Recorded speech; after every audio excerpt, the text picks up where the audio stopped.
me and my fantastic guest for another show, In the Know with David O. Listen, it is snowing out there. It's kind of slick. It's icy. So don't go anywhere right now. But right after this show, you might want to get ready to make your way home or whatever you're doing. Listen, I am sitting here with three fantastic guests. My first guest is Rochelle Bilal.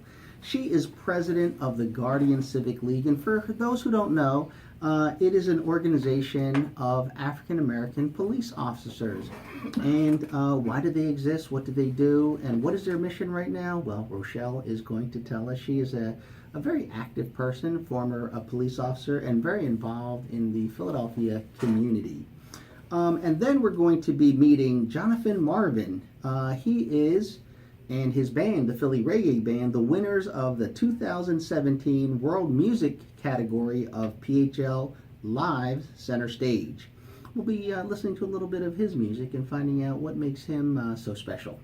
And then we're going to talk to a Marine, Iraq War veteran, Timothy Wynn. He is now a mentor coordinator for Philadelphia Veterans Court, but he is here on a personal note with something very special that he and others are doing. They are raising money to build a memorial for those lives lost from Pennsylvania who have served in Iraq and Afghanistan. But let me start by thanking Weinerman Pain and Wellness. You hear me every week. You know, Weinerman Pain and Wellness. They're the reason that I'm on the air, and I thank them for sponsoring this show, along with our other advertisers. Weinerman Pain and Wellness is in Center City, just a couple blocks from City Hall. What they do is they help people to rehabilitate themselves and get back to as full a life as possible. Last week, we had two special guests on. Well, the first is Councilwoman, retired, Marion Tasco. Just a wonderful, wonderful woman. Did we have a good time talking with her and learning about everything she's been involved with and she continues to be involved with. She is really a mentor to many who pursue a life in public office. And she is still a ward leader in Philadelphia and quite influential as well. And then we spoke to and heard a little bit of music from Danny Ocean. She is one of the finalists from the R&B category of the 2017 PHL Live Center Stage. You know, we wish her well. I bring that up because if you go to www.dbam.org, you will be able to, if you look up In the Know with David O, hear the entire podcast of last week's shows and others. And quite frankly, around 5 o'clock today, you'll be able to listen to this show if you want to share it and send it out to others. Let me start by welcoming Rochelle Bilal. She is a very strong woman. She was the vice chair of the National Black Police Officers Association, the current president of the Guardian Civic League, and she joins us now to talk about the history, the reason, and the mission of the Guardian Civic League. Rochelle, welcome to the show. Thank you very much, Councilman O. All right. Appreciate it. Well, you are no novice to being interviewed, but you know, this is an interesting thing for me. You know, I had heard about the Guardian Civic League when I was in the district attorney's office, and eventually I heard it was an association for African American police officers. And then I heard about it again later when there were some disagreements, at least in terms of endorsements, between the FOP and the Guardian Civic League, and this was way back when in the 1980s, I think it was, and so that was how I heard about the Guardian Civic League. But it wasn't until relatively recent, when I was at one of your events at the African American Museum, where I actually was looking at the history of the police in Philadelphia. And I shouldn't have been surprised, but I was, surprised to read the date when African American police officers could actually drive a patrol car.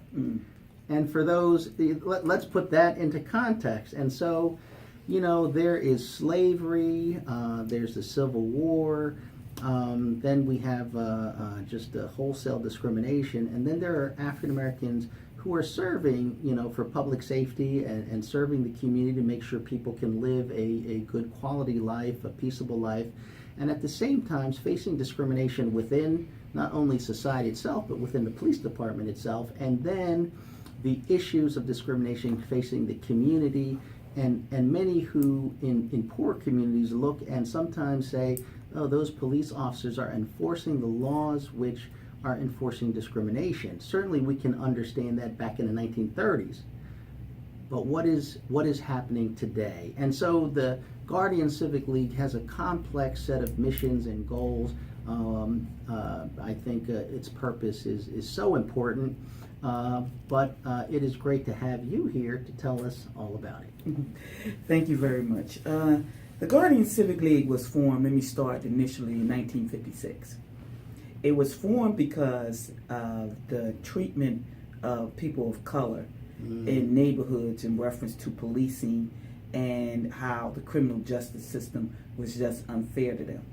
And because you had police officers, very few back then that was on the force, and how they were treated. Yes. Points where they couldn't drive cars together, they couldn't police other people than people who looked like them, and the mistreatment that they received. And so some brave African Americans got together in basements and back rooms and started forming the Guardian Civic League. It formed way before 56, but initially 56 was the day that it came out as the Guardian Civic League. And the first president of it was Alfonso Diaz. And it's had many other presidents after that. So, and we know the history of policing. Policing started off as those who caught slaves. So they were slave catchers, basically. That's what the so-called policing back in history was. And so it considered it involved, whereas now policing was policing neighborhoods where it kept people of color contained, and therefore they were policed by police officers that a lot of them didn't even look like those people in the neighborhoods. Right.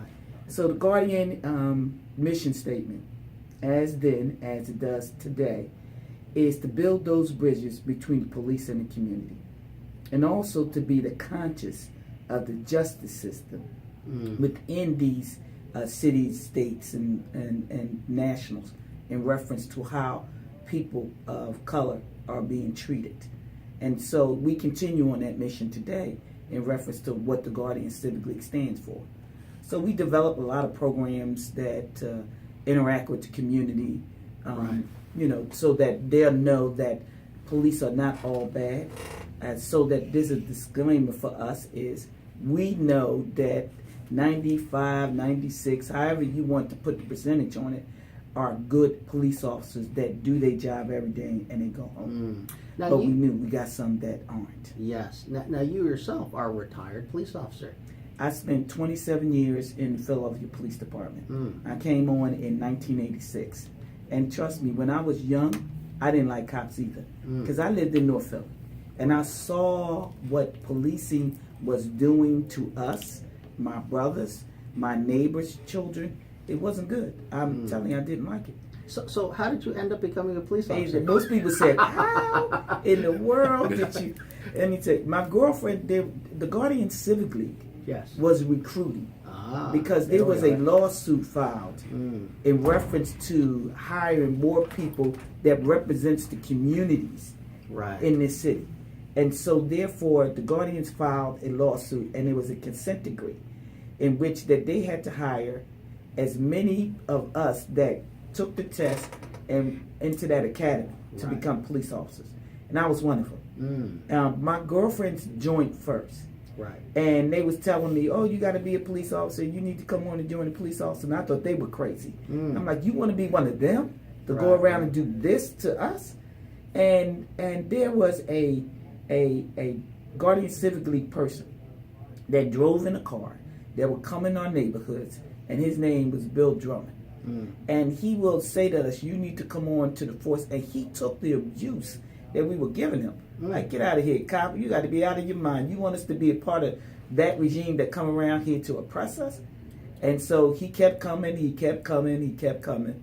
And my girlfriends and them were pushing. And at that time, I was in the post office, the government post office, which my mother thought was the best job ever. And I thought, and I realized that it was showing up the plantation that I should not have been on. If you ever worked in the post office, ask the postal employee. Matter of fact, I used to send cigarette money for those postal employees that go postal. And there's a method to that madness. But I was in the post office, and they came around. They said, well, you can be a police officer, 20 years, age 45, you can retire. Post office said we needed to be there until we were 65. That was a no-brainer. So I said, okay. I joined the police department. All right.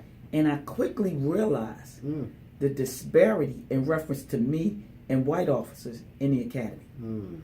What kind of disparity? It was we were dealing with driver training. And I think that really started sparking my activism. We were driver training, and it was a white instructor. The white girl in front of me looked in the car and said she didn't want to ride with the new people that got the license. And the white instructor said to her, okay, you can get the next car. So the next car come, and veteran drivers, she gets it. Now I'm next. And so I go there, and there's a car full of people with new license pull up. And I look and I say, well, I don't want to ride with them. And he immediately said I was insubordinate, went up to the main office to get me thrown out of the academy. Because I said the same thing she said. To get me thrown out of the academy. Luckily, the sergeant up at the academy at the time was Glisby, and he was an African American. And he came to me and said, what happened? And I told him. And he said I wasn't going nowhere. Right. And so I stayed 27 years after that. That brought to my advocacy. Because no sooner than I graduated out of the police academy, that day I ran down to the Guardian Civic League because I was joining that day. Yes. And for me, I think it is so important that we always focus on the fact that, in this country of ours, we have Tim Wynn, who served our country, and he's talking about a memorial where Americans have lost their lives for the ideals of the society that we want to be. And we don't want to be a society where we discriminate against people because of their gender or their race or their religion, any of those things. And so having an organization and people committed to the idea that while we're serving the public, we can ensure that we are doing our best that every American is treated equally and fairly. One of the things that I wanted, as you're talking, comes to mind, I watched this documentary called Made in America, and it was fascinating. It was about the Crips and the Bloods and how, in reality, in LA and those areas, they had kind of redlined an area for basically African Americans, and they would try to contain the crime within those areas. And I watch and read a lot of crazy stuff. This is very well documented, and so it is to me a fact that that's how it was done. And then recently I was listening to, just by chance, a 1994 interview of Tupac Shakur. And I've been telling people about this interview because I found it to be so insightful. And I honestly don't really listen to his music. I can't say I'm a fan, but when I looked at the interview, I said, hey, there's a lot of truth to what he's saying. And this is what he said. He said, and I just caught this part of the interview because that's what they showed in the video. He said, it's not that we want to kill someone. He said, I've been there. It's not that I want to kill someone. It's that I don't want to be the first to die.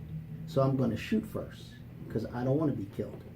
And what he said was, when you're living in a project, 80 people deep, by the time you get to your front door, past all the murderers and felons and all those people, you are strapped. You are carrying. And what he said is, we fight the villains, but the police look at us like we're all villains. But the same reason that they are armed with bulletproof vests and they don't want to come out of their car and they got Glock 19s and extra bullets, we live in the same environment. We're not safer because we're black, just like them, and just like white people. We don't want to live in crime. And to me, it raises many issues about the history of America, the history of violence, and how we try to solve that. And so one of the things that you deal with as president of the Guardian Civic League is these 2,000 African American police officers trying to uphold the law, create a safe community for those here in Philadelphia, and also to bridge that understanding of how we can best protect our communities and live together in a harmonious, peaceful way. What are the challenges in light of all of this type of things going on do you have as president of the Guardian Civic League today? We have the challenges of the crab in the barrel syndrome. One is those who don't feel as though they need to join or be a part and work together constantly tries to tear the organization down. And most of them look like us too. In reference to this organization helped get all of them on this job, every last one of them. And yet because they don't want to call and say, we want to work together on this project or that project, agree to disagree, then they try the back door and tear us down. Secondly, you still have discrimination, you have retaliation, you have targeting in this institution. Racism is alive and well in policing everywhere. Racism is like a cancer in the bone. You really got to dig deep to get it all out. But right now, they only scraping the surface of in reference to that. People should not want to label anybody because you don't want to be labeled. If you don't want people to label all police bad, then you shouldn't label every human being bad, especially those of color. Because if all you think about is your image of black people is all violent, that is wrong, because when they say police are all violent, then you're screaming something. So treat people like you want to be treated. So we still deal with the racism, we deal with the retaliation, we still deal with the sexism, and we still deal with those in this institution who feels as though us people of color that is on this department shouldn't be here. And so we fight against that every day. How about the community? Because one of the things that the Guardian Civic League does that is, I guess, one of the really bright spots, because we're just talking about a dark, unhappy subject, and of course you got to deal with that. But on the other hand, the Guardian Civic League also brings smiles to people's faces and goes out there and does a lot of good things. And that's got to be a very happy feeling. Is that working? That works with us, and that's the better part of what the Guardian does. Okay. So our civic engagement, we are out in the community. We tell them what to do and stop our police. We have a book bag giveaways and cookouts. We come to their schools and talk about policing. We even recruit for the department because we say, if you think police are all bad, then be the change you want to see. Join the force.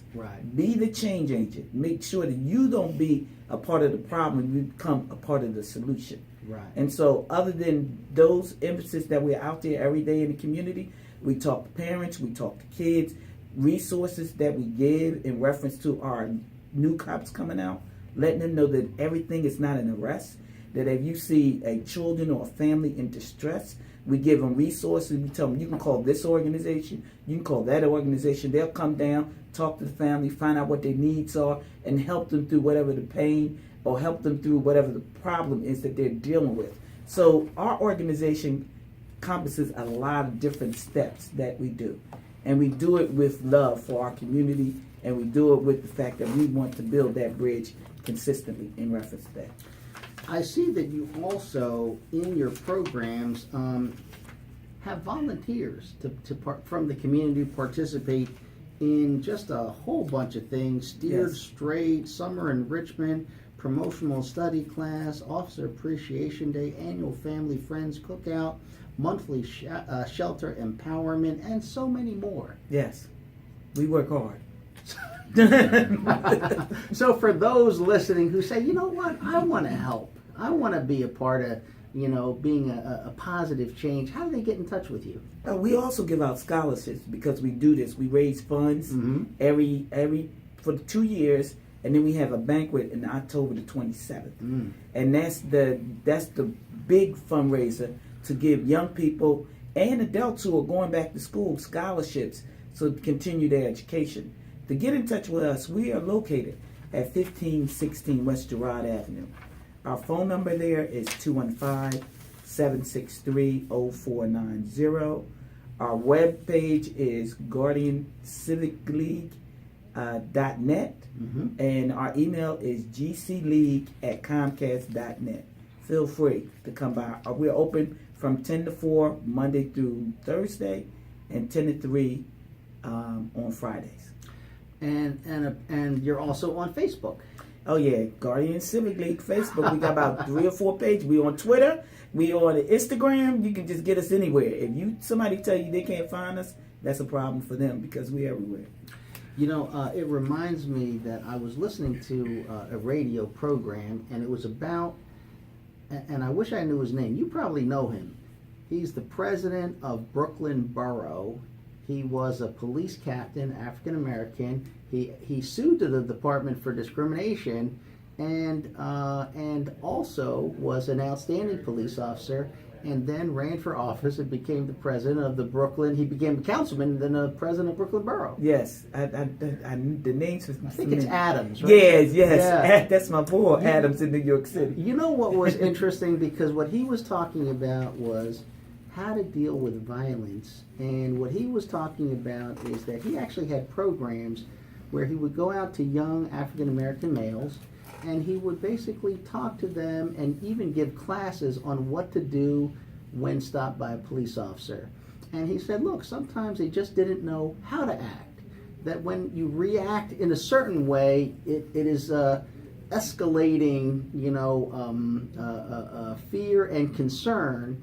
But if you act another way, you can de-escalate the situation. And while it's important for the police not to over-escalate things, he was also trying to communicate to the young men, here's how you act to de-escalate. This is their job, this is what they're trying to do, and here's how you deal with this. And a very intelligent interview on how to deal with escalating violence in inner cities. And basically, that's a program with any of the local chapters in the organization. What to do when stopped by police is what we do.